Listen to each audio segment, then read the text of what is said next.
Have you ever been treated like you were invisible? Not just ignored, but dismissed, downgraded, and placed at the very bottom, when deep inside you knew. You carried enough power to shake the very building they sat in. It is a pain most people don't speak about. That moment when your value is measured not by your skill, not by your history, not by your brilliance, but by the color of your skin, or by the assumptions written across your face before you even open your mouth. For so many Black professionals, that pain is not an exception. It is the everyday background noise of success. Louder than applause, sharper than rejection. But what if silence could become a weapon? What if patience, composure, and strategy could transform humiliation into the sweetest form of justice? This story is not just about injustice. It's about the power of holding your ground when the world underestimates you. It is about daring to imagine dignity so radiant that no insult, no racist smirk, no false judgment can diminish it. Tonight, you will hear the story of Naomi Grant, a woman once valued in millions, yet offered the pay of an intern by a white tech firm that believed they were doing her a favor. They thought they saw weakness. They thought they saw desperation. They thought they saw someone small. But 6 months later, when the curtains lifted, what they saw instead exposed the deepest truth. That the one they mocked was the very person holding the pen to sign or erase their future. Before we begin, if you've ever felt the sting of being underestimated, or if you believe stories like this must be told, then like this video, share it, subscribe, and turn on the notification bell. Because every story we tell here is not just entertainment, it is survival, it is resilience, it is power uncovered. And now, let us step quietly into that first room. A room filled with polished suits, glass walls, and smirks that cut like knives. It was here, under the fluorescent glare of a hiring panel, that Naomi Grant first heard the words that would set the stage for the most epic reversal of her life. Naomi Grant stepped into the interview room as if onto a stage set up for her to be the entertainment. Cold white light spilled across the long wooden table where 5 uniformed faces in gray suits were already seated, lifting their eyes to her with looks both indifferent and judging. None of them knew that the Black woman with neatly tied hair had once been a CEO who sold her tech company for hundreds of millions of dollars. To them, she was just another applicant, someone waiting to be appraised. Naomi said little. She sat in the stiff swivel chair, hands resting on her lap, her posture neat, composed. That composure unsettled the room, as if she didn't understand they were supposed to be the ones in control. A middle-aged man, nasal voice dry and flat, opened. "What qualifications do you have? Your resume seems rather vague." Naomi gave a faint smile as if the question were an old tune replayed one too many times. She answered just enough, neither boasting nor defending herself. That simplicity only deepened their belief that she was someone of little value. The blonde woman at the head of the table leaned forward. "We could give you a chance. But honestly, with this resume, the most reasonable place to start is as an intern. Here, you'll learn how real work is done." The table nodded. A thin laugh rose from the corner, buzzing like a mosquito. Irritating, yet smug with confidence. Naomi didn't flinch. No protest, no argument. She simply inhaled, exhaled, and nodded. "I understand." In that moment, no one in the room recognized the cruel irony. They had just belittled a woman who once signed deals larger than this company's annual revenue. They thought they were granting her an opportunity. In truth, they were playing out a cheap script Naomi had memorized long ago. Her silence made them believe they'd won. By agreeing, they thought she had bowed her head, that they had tamed another obedient intern. But in reality, Naomi was laying the first stone of another game. She rose, extended her hand for a shake, her smile revealing nothing. Her gaze swept across each face as if imprinting them in memory. They saw only a Black woman accepting a small role, but the audience knew. This was not surrender. This was the beginning of a silent game, where those who believed they held power were about to be exposed. And as the door closed behind Naomi, the question lingered. Did those who laughed imagine that 6 months later, they would become the punchline of her story? The air in the interview room grew thick, as if a bad comedy had been staged for the 100th time. Each time Naomi began to speak, a voice cut across her. When she mentioned leading an international team, the man in the center waved her off. That's not really relevant. We want people with real-world experience, not theories or accomplishments in books. Naomi tilted her head, her eyes flickering with a quiet, unreadable smile. The theories they dismissed had once earned her a deal worth hundreds of millions. But to them, it was nothing more than a resume line without weight. The blonde woman spoke again, her voice sweeter this time, though sharper underneath. We think it's best if you start at an intern's salary. That's the fair way for you to prove yourself. Do you understand? Another man laughed, dry, cutting. Exactly. Think of it as an opportunity. At least you'll learn how a real company works. The room reached a strange consensus. 5 smirks, 1 message. We are doing you a favor. Naomi remained still, hands folded in her lap, eyes sweeping slowly over each of them. To another person, their words might have cut deep. To Naomi, they were no more than the clack of an old typewriter, repeating a story she already knew by heart. She nodded, softly replied, I understand. Just 3 words, no defiance, no debate. Yet in that silence, an unseen current ran through the story. The audience knew this acceptance wasn't submission. It was the first move in a larger play. The panel leaned back, relieved, convinced they had secured another compliant employee. In their eyes, Naomi was nothing more than a lucky girl to be there at all. But in that very moment, they had signed their own names onto a quiet list Naomi kept. She rose, shook each hand firmly, and left. The door closed behind her, leaving their chuckles echoing like champagne corks popping at a cheap party. They didn't realize they had just planted the seed of their own humiliation. And the real question was no longer whether Naomi could endure being an intern. The real question was, when someone who once sat at the top willingly takes the bottom seat, what exactly is she preparing for? Naomi smiled faintly. A fragile smile one might mistake for weakness. She nodded, as if accepting an unchangeable truth. The gesture soothed the room, easing tense faces into sighs of relief. They believed they had bent a black woman to fit the small mold they'd cast. What they didn't know was that Naomi wasn't simply listening, she was recording. Every glance, every smirk, every condescending laugh. To them, this was a routine interview. To Naomi, it was a social experiment, a raw study of arrogance stripped bare. The man in the center even added, "Welcome to the company. Prove to us we didn't waste this opportunity on you." A line meant to sound generous, but absurd in its irony. He was the one begging Naomi for a chance. He just didn't know it yet. Naomi shook their hands one by one. Her grip was warm, steady, unnoticed. They looked through her as if she were a shadow in the room. When the door closed, her heels clicked against the hallway tiles, echoing like a countdown clock. By now, the audience sensed something different. If Naomi were just another powerless applicant, she would have fought back or left in anger. But she didn't. She had chosen silence, calm, deliberate, as if she'd planned this internship all along. Why? Was she setting a trap? Was she testing just how far these people would reveal their true faces? In the dim hallway, Naomi drew a slow breath. 6 months. Yes, she would give them 6 months. 6 months to expose themselves. 6 months to turn their laughter into a slap across their own faces. Because she knew, sometimes the best way to flip the board is not to fight immediately, but to let your opponent build the ladder, and then hang themselves on it. People call silence weakness.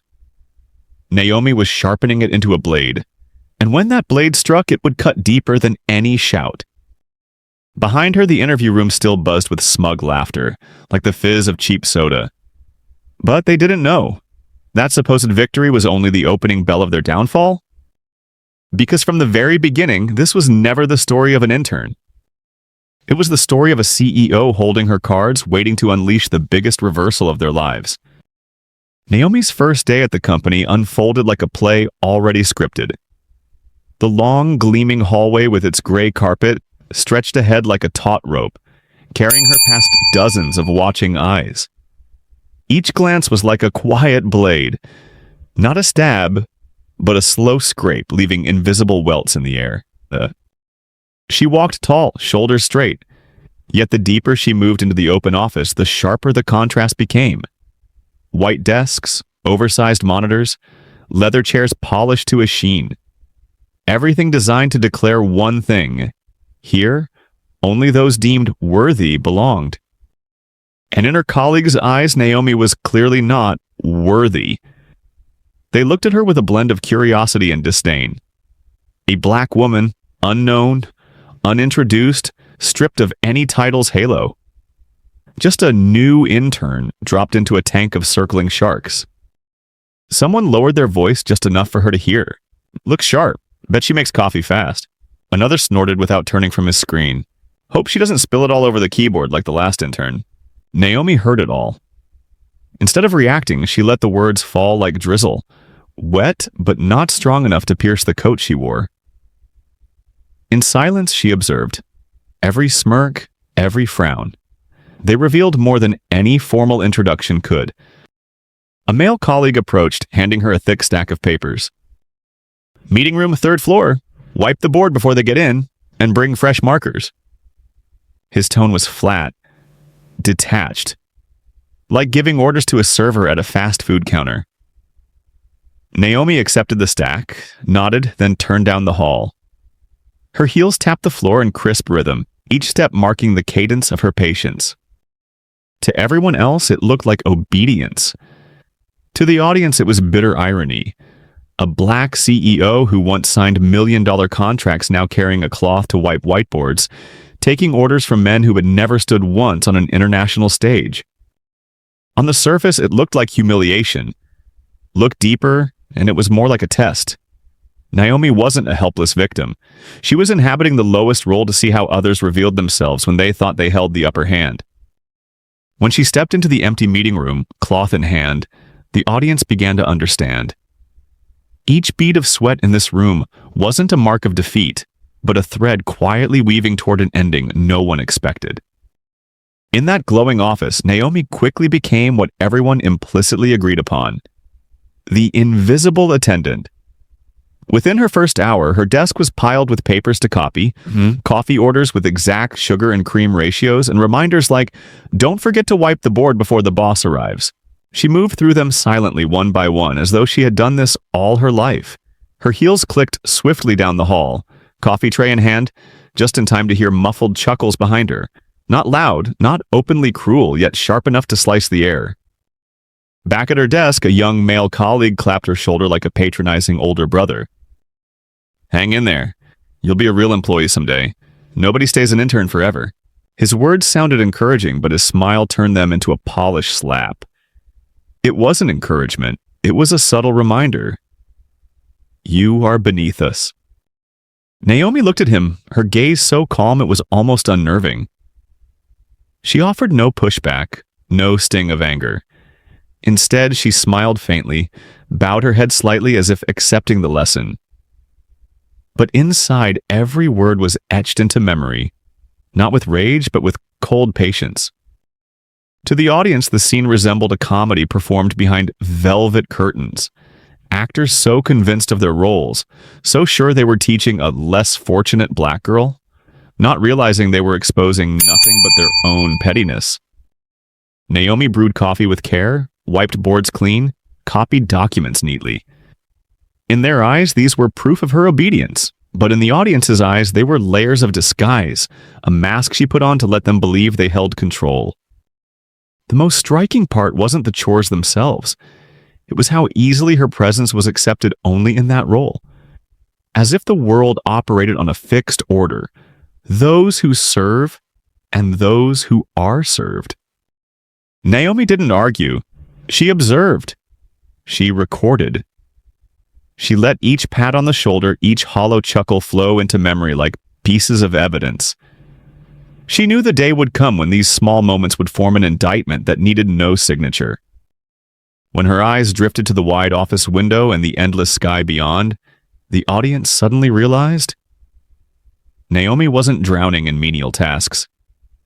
She was standing above it all, watching the game, waiting for the day she'd flip the board with nothing more than silence.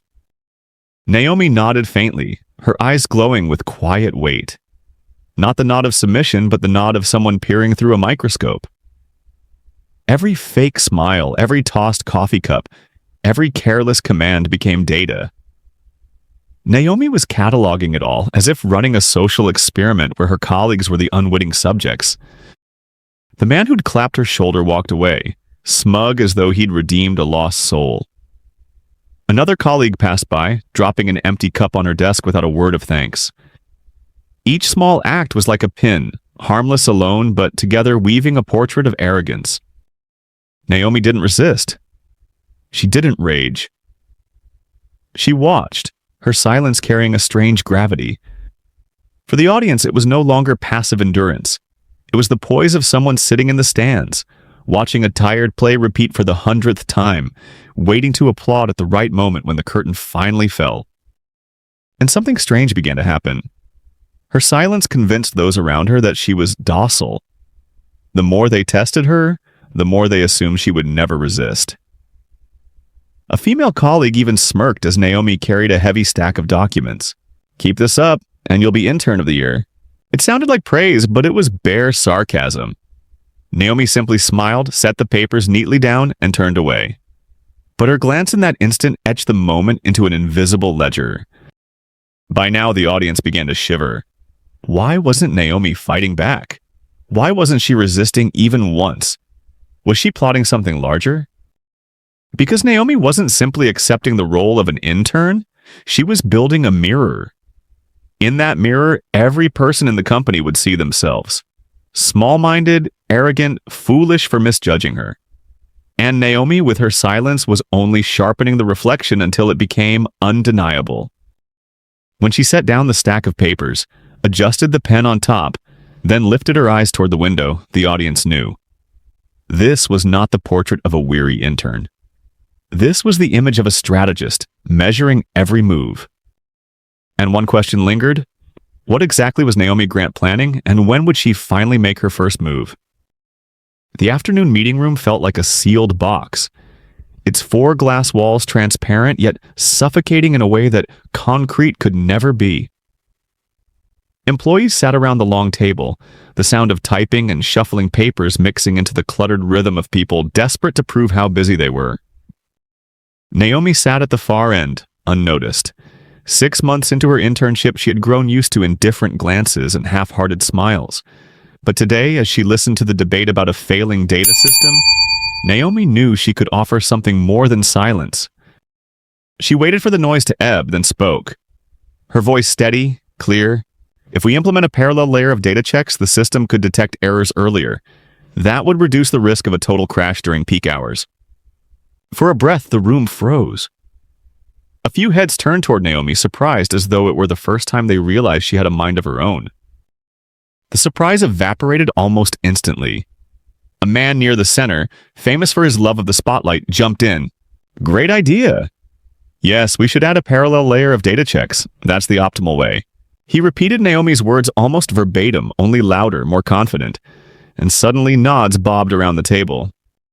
"Exactly, that's a solid solution. Yes, I think this is the right approach." The chorus of agreement flooded toward him, as if he had just invented the wheel.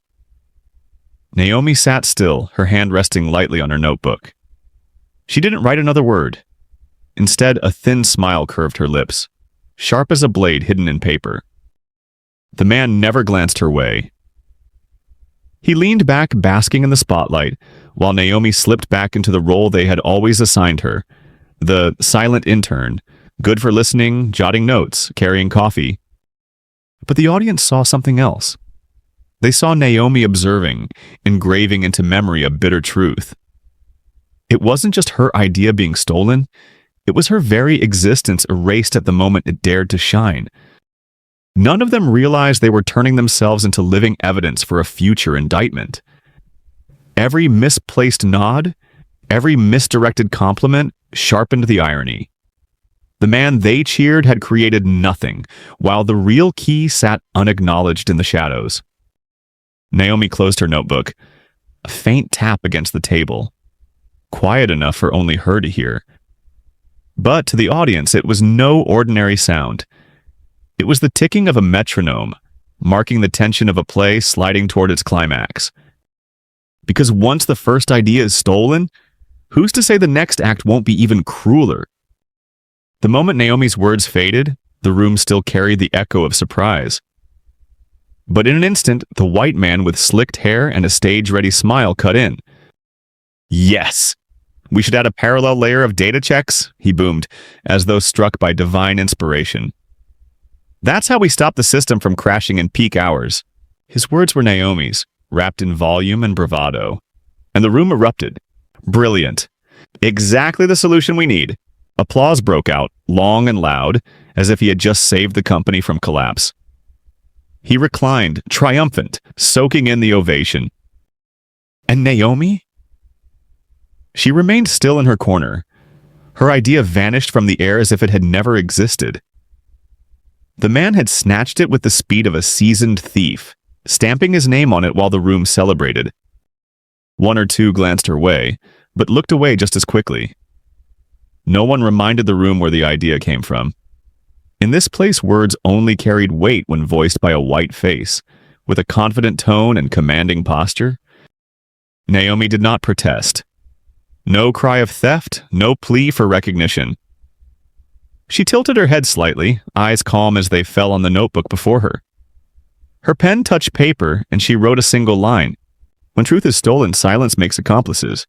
It wasn't a note, it was evidence, a fragment of injustice captured in ink. Around her, the noise grew louder, colleagues showering the man with praise as if he'd rescued them all. Naomi smiled faintly. Not the smile of surrender, but the smile of someone watching a clumsy play stumble into farce.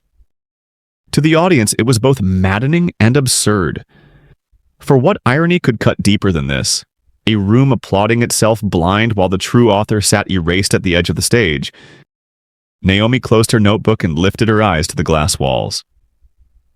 Outside, the sky was deepening, streaks of gray clouds dragging like spilled ink. To her, it wasn't just another afternoon.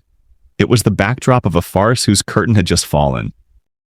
The question now, after her first idea was stolen so brazenly, would Naomi remain silent? Or was this only the calm before the storm? Naomi sat there, lips curled into a faint smile, thin as thread. No one noticed, too busy clapping for their hero. But the audience saw. They understood. This was no smile of defeat. It was the smile of someone watching fools applaud their own blindness. The thief of ideas gestured grandly, voice rising, eyes shining with false brilliance. Colleagues nodded, scribbled notes, even added their own embellishments, gilding his theft with hollow expertise. No one looked back at Naomi, as if she had never existed at all. And yet, her silence began to ripple. A few stole quick glances, meeting her serene gaze.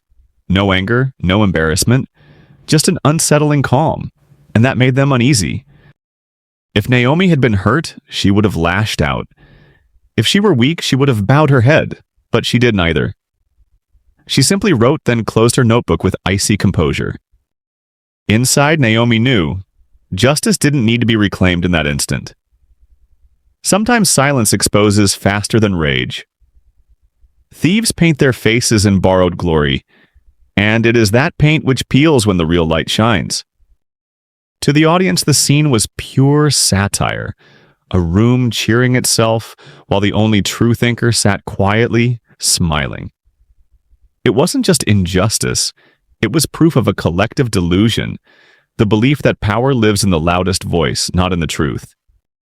Naomi gathered her pen, slowly closed the file. A small gesture, but it landed like a full stop on the ridiculous act. She didn't need to fight. She let the room drown in its own applause, a troupe of puppets tugging their own strings. But that faint smile lingered, and the audience knew it was a signal. No one stays erased forever. Naomi's silence meant one thing. She was waiting for the mirror to turn, forcing them all to see their own faces. And the only question left was, when would Naomi Grant finally flip that mirror? That morning, the boardroom was packed. Rows of leather chairs curved around the glowing screen, its slides flashing bright colors of success. The air carried the faint scent of fresh coffee and expensive perfume, but beneath it all lurked a tension, invisible yet undeniable. A crucial project report was about to be presented before the entire company. Naomi sat in the last row, a small notebook open across her lap. She tracked each slide, each shifting graph, the confident cadence of the presenter's voice. On the surface, the charts gleamed like trophies, but to Naomi's eyes they looked like hastily painted murals, bright colors hiding deep cracks beneath. And then the moment came. As the report neared its grand conclusion and the audience prepared to clap, Naomi raised her hand. A simple gesture, but enough to make heads turn, surprised murmurs floating in the air. An intern asking a question at a company-wide meeting. This was not in the script. Her voice was steady, low, but clear enough to cut through.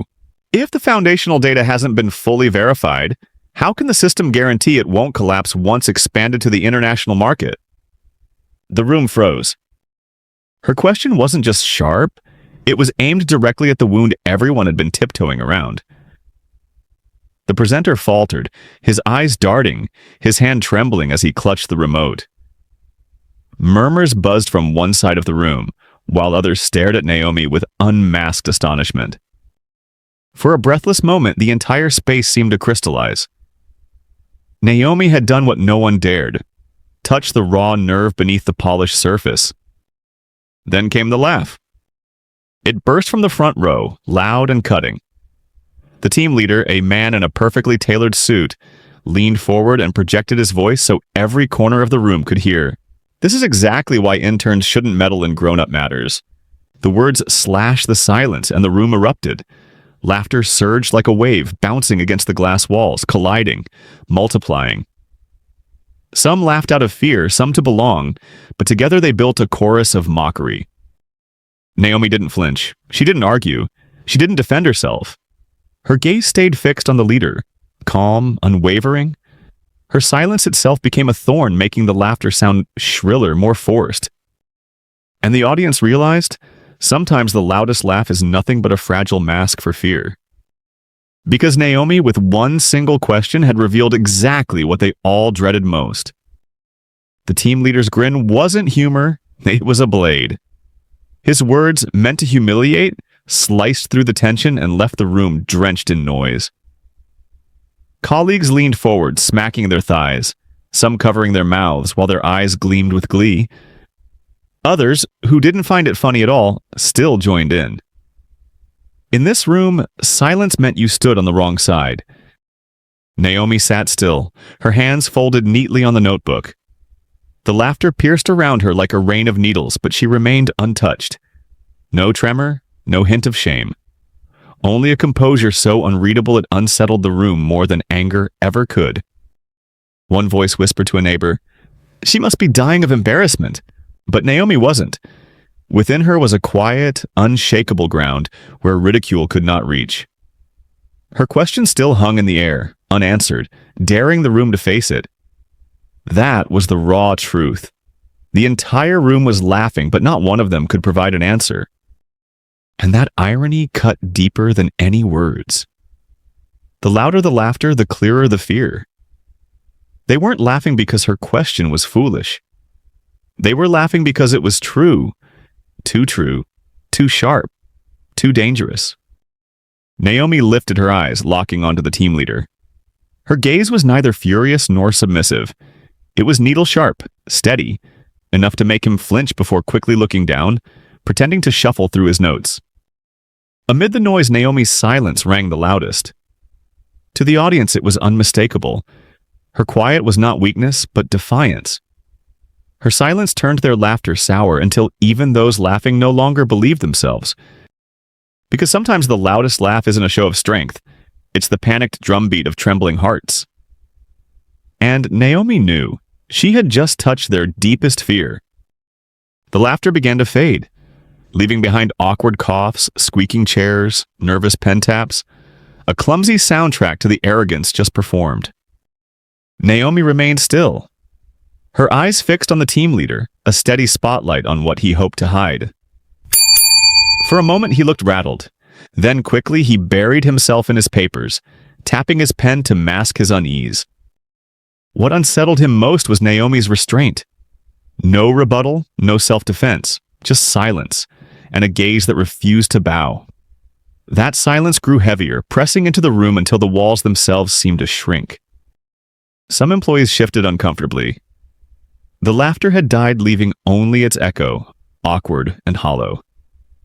Naomi's question, still unanswered, hung like a crack in the wall no one could plaster over.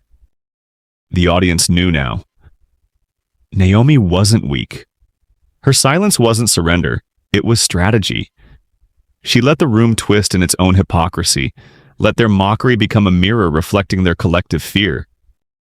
Power, they thought, came from sharp comebacks and dramatic rebuttals. But Naomi understood the harsher truth.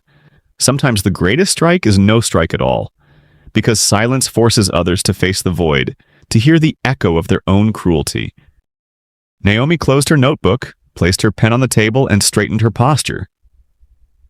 A simple gesture, yet it landed like a silent declaration. I have time. You don't. The image seared itself into the audience. They waited for an explosion, a revelation, but Naomi withheld it. She sat steady, letting the room stew in its own discomfort. The question she asked would return, stronger. And Naomi knew, the next time it surfaced, there would be no place left for them to hide. In offices lit by glaring fluorescent lights, darkness doesn't always lurk in the corners. Sometimes it hides in the eyes across from you, in the thin smile that masks envy. Naomi realized this one afternoon when a colleague approached her desk holding a thick stack of papers. A pale smile stretched across his lips. "Naomi, I think you could help with this project," he said, voice deliberately gentle, though his eyes glimmered with quiet delight. "It's just some data that needs sorting. Shouldn't be too difficult for you." Naomi accepted the files. Page after page, disjointed, incomplete, riddled with gaps like a map stripped of its roads. Even the greenest intern would recognize it, a hopeless task. A trap, dressed in the disguise of a learning opportunity. Around the office, heads tilted up. A few exchanged glances, silent messages passing between them. Everyone knew Naomi had just been handed a job nobody wanted to touch. A dead project, missing critical foundations, destined to drag down whoever touched it. Naomi flipped through the pages, eyes scanning the fractured numbers.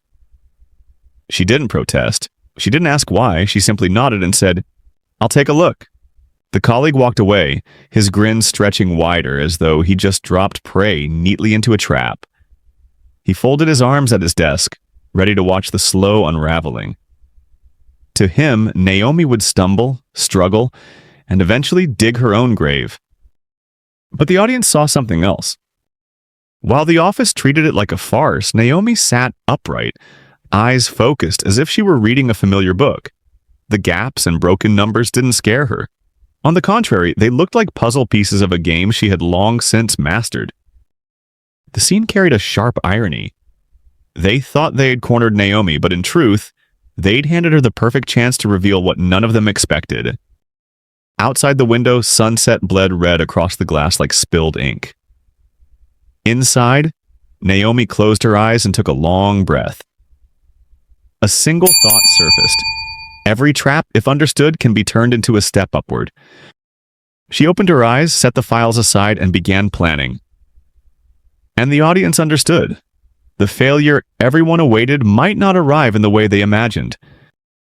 Because sometimes a trap in the dark doesn't just catch its prey. It exposes who's trembling when the trap snaps back. The thick dossier sat on Naomi's desk like a block of ice. Broken figures, incomplete charts, half-written notes, nothing but a maze without exits. As Naomi bent over the first page, whispers began to ripple through the office. "She's done for.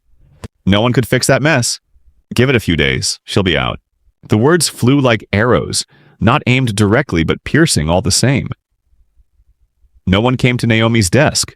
No glance carried genuine goodwill. Everyone kept their distance, as though afraid to be caught in the storm of failure she was destined to bear. Naomi stayed quiet, tapping her pen against the desk. To others, she looked like a desperate intern drowning under an impossible task. But to the audience, each steady tap beat like a war drum, proof that a strategy was forming. Her colleague had handed Naomi a death sentence, and the office was eager to watch the execution. They bet silently on how long she would last before collapsing. But Naomi didn't beg for help. She didn't scurry to another desk for rescue. She turned page after page, tracing gaps like a hunter following tracks. In her stillness was a rare power: patience. As night fell, colleagues filed out one by one. Naomi remained, her desk lamp casting golden light across her face. Outside, the sound of heels faded down the hallway, leaving only silence and the low hum of the air conditioner. In that stillness, Naomi bent over the files, her hand moving steadily through the chaos as though conversing with it. The office believed she was finished, but the audience saw a paradox. The more she was left alone, the sharper she became, like coal thrown into fire, not consumed, but burning brighter. They forgot that isolation is not always punishment. Sometimes it is a gift. With no one hovering, Naomi had full control. No interruptions, no detours, no erasure of her work. She lifted her pen and wrote one line on the first page. No dataset is beyond recovery. The question is only time and will. And the audience began to wonder, if they were waiting for Naomi to collapse, what would happen when she didn't fall? When she rose instead? By midnight, the office lay empty. Only the soft whir of the AC and Naomi's lamp breaking the dark. The thick, broken file still sat before her like concrete, but instead of sinking, she poured another cup of coffee and began dissecting it piece by piece. She didn't see gaps as impossible holes, but as clues to trace back to the core. Each data set, each half note, she assembled like shards of a broken painting. Hours slipped by. The light reflected against her face, casting a long shadow on the wall, the silhouette of someone who refused to lose to a rigged game. While the office slept, Naomi pressed on. The scratch of her pen, the shuffle of papers, small sounds, yet steady as a heartbeat. The rhythm of a fighter no one noticed on a battlefield no one else dared to enter. By dawn, sunlight cut through the glass. Naomi now held a new plan. The death sentence project had been revived, clean, cohesive, ready to present, and all of it was built by the persistence of the intern they thought would fold. The next day, when the report was delivered, the room gasped. Gone were the scattered charts. In their place stood a seamless system, logically sound, and attached to it was the colleague's name. He smiled weakly, accepted the praise though his palms sweated cold, because he knew the victory wasn't his. Naomi sat at her corner desk, quietly watching. No claim, no exposure. She let him swallow the bitter fruit in silence. Each compliment directed at him didn't feed his pride.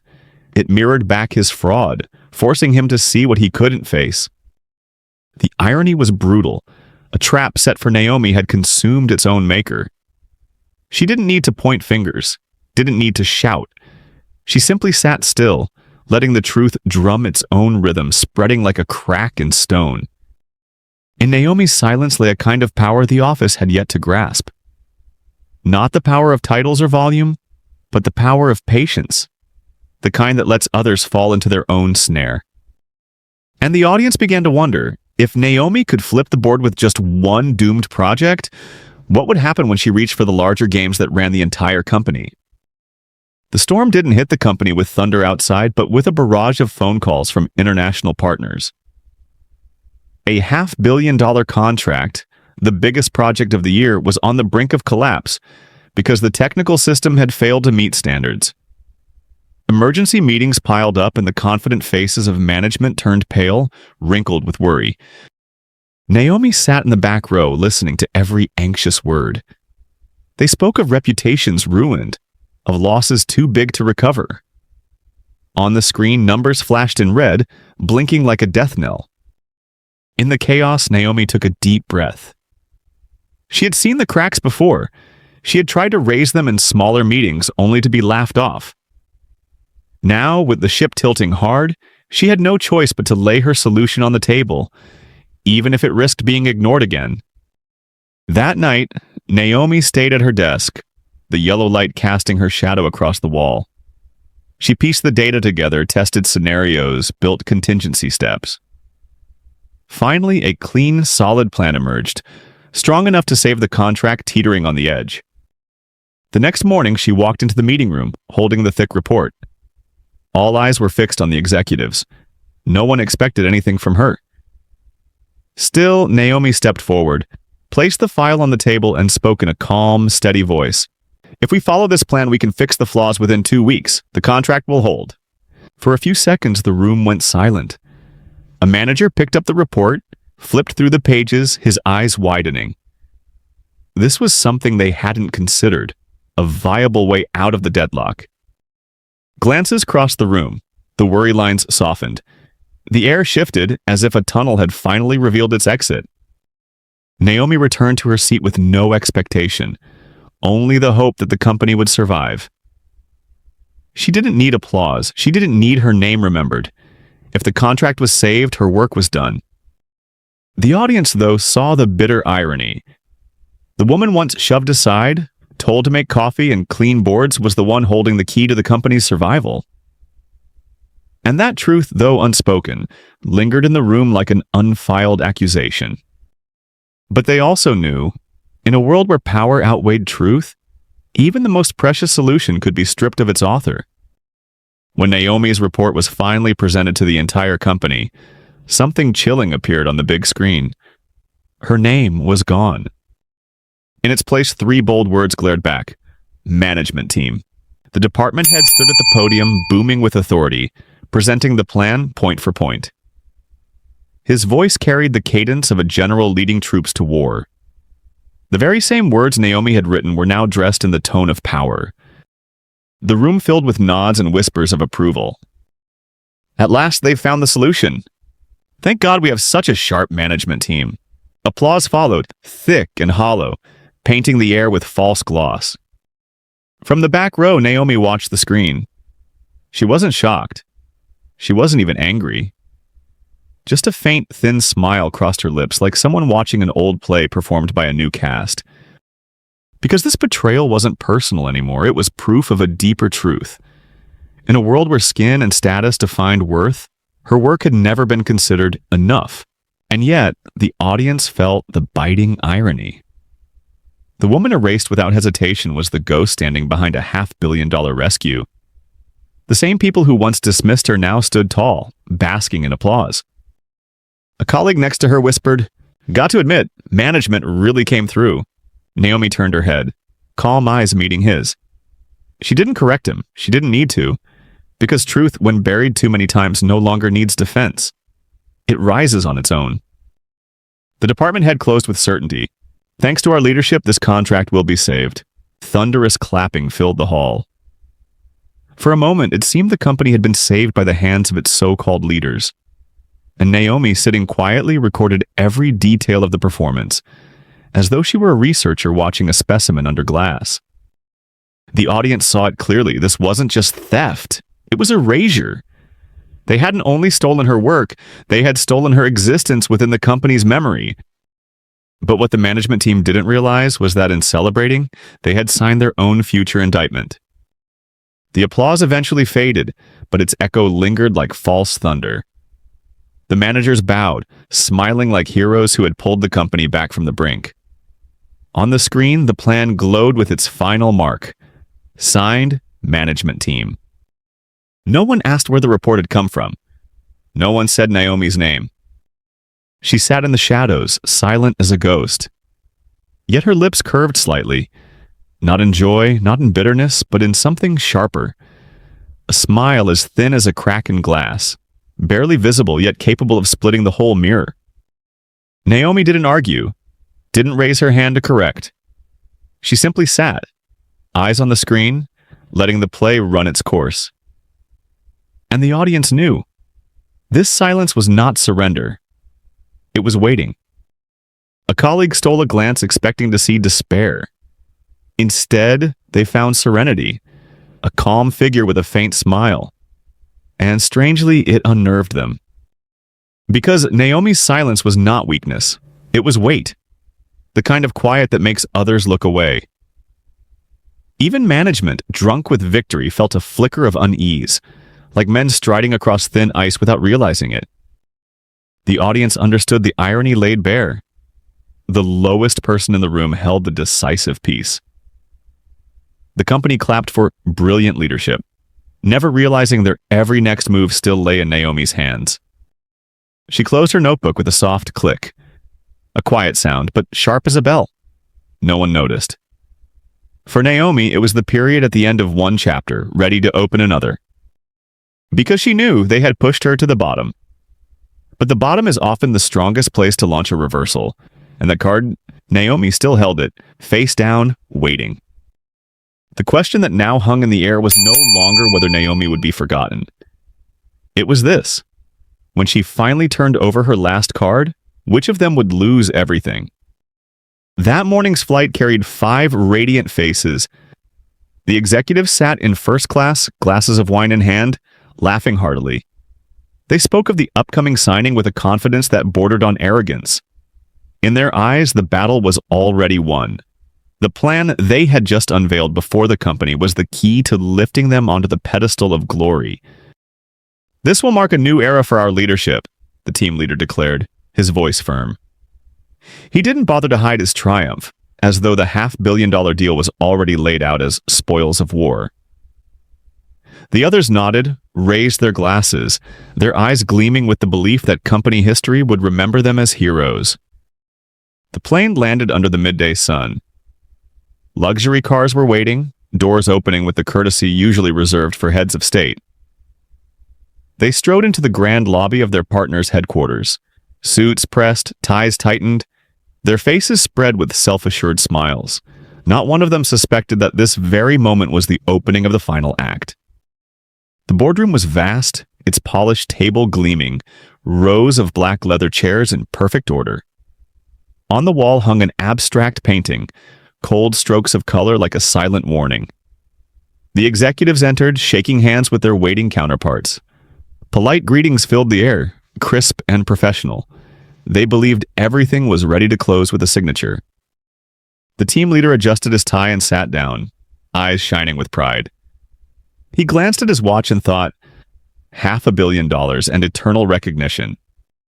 But the audience knew. Behind that confidence was an irony too sharp to ignore.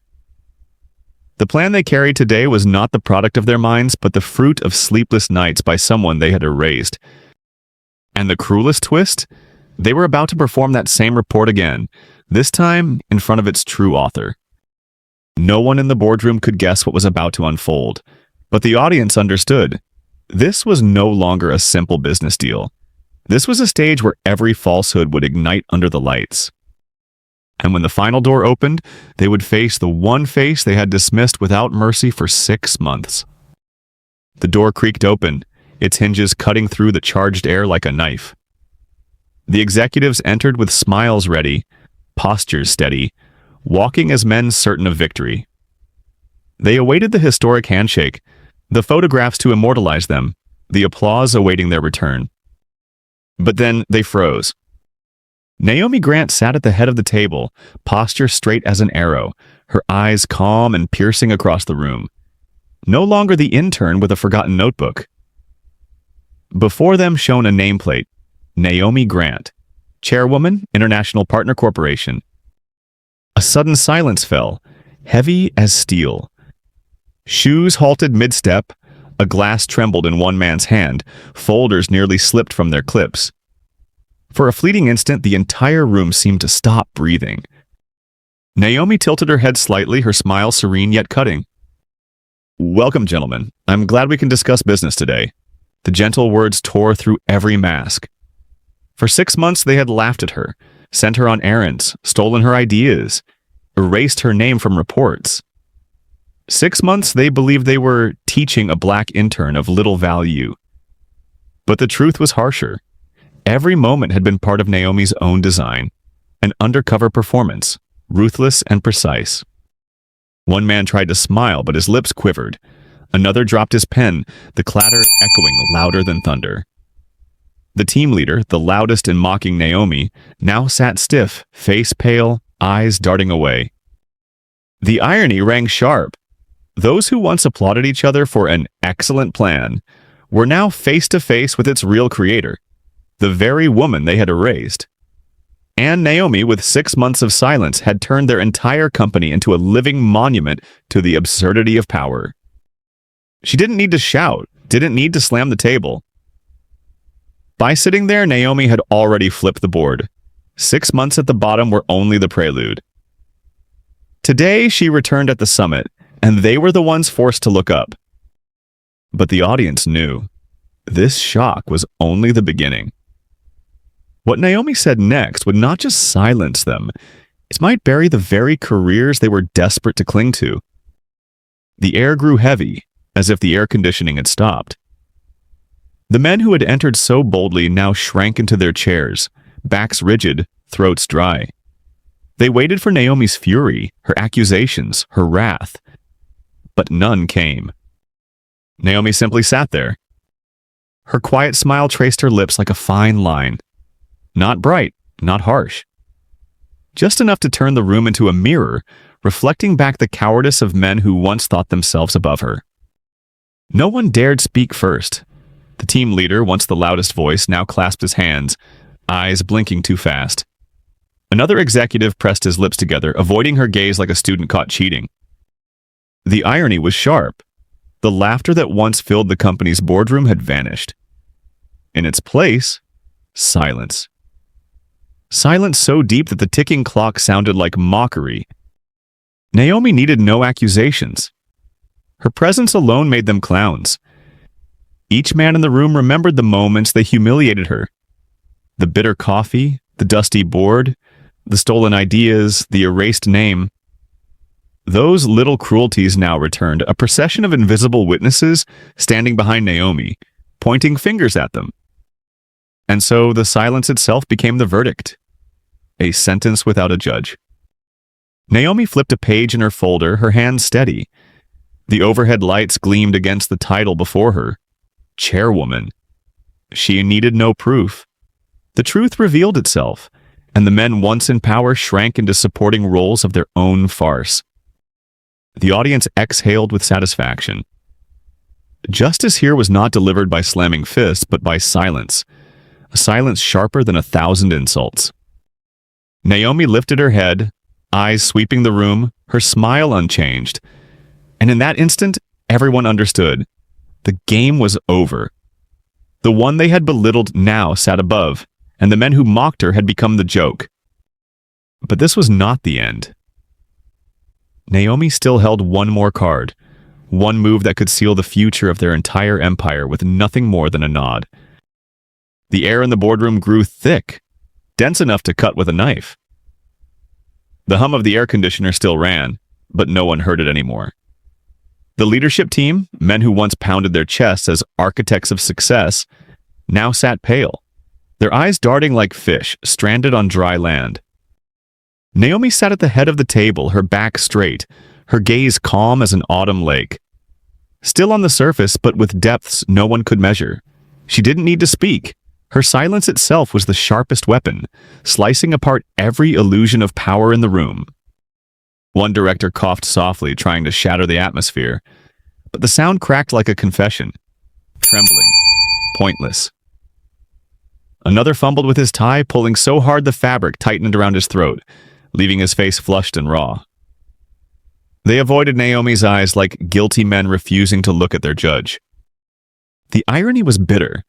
For 6 months they had treated her as an intern, the one who fetched coffee, wiped boards, photocopied papers. 6 months they trampled her dignity, believing they were teaching a black woman her proper place. And now the same 6 months had brought Naomi back before them as the chairwoman of their partner corporation, calmly holding the fate of their company in her hands. The audience could almost laugh at the reversal. The teachers now reduced to helpless pupils, squirming in front of the blackboard. And Naomi, the woman they had mocked, needed only a still glance to turn the entire board into clowns. She tapped her pen lightly against the table, a slow, steady rhythm. The sound was soft, yet it rang in every ear as if each tap declared, "You are no longer in control. I am the one writing the final script." No one dared interrupt. No one dared draw a deep breath. Naomi didn't need arguments or evidence.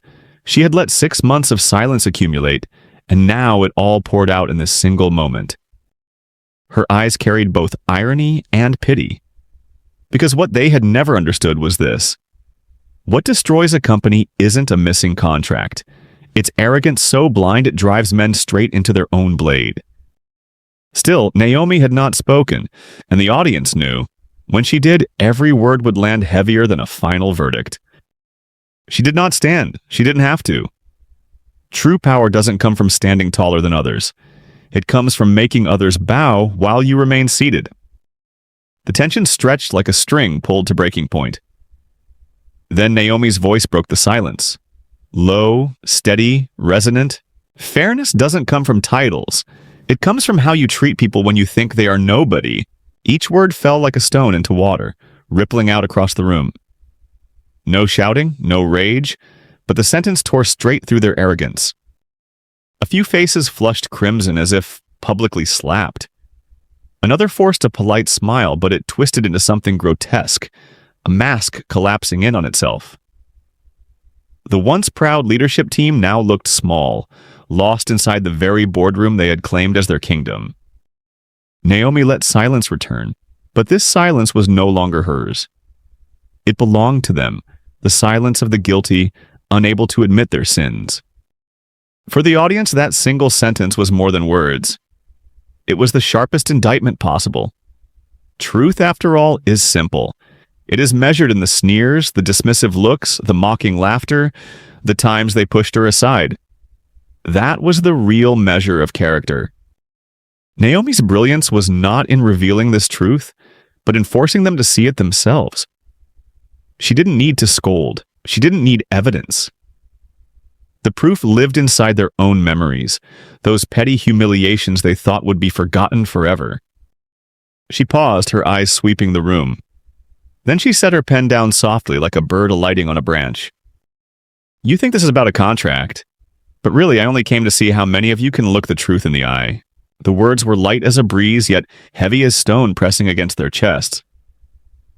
They shifted in their seats, restless, but not one of them dared reply. The audience felt the satisfaction rise. Naomi didn't need to seek revenge with force.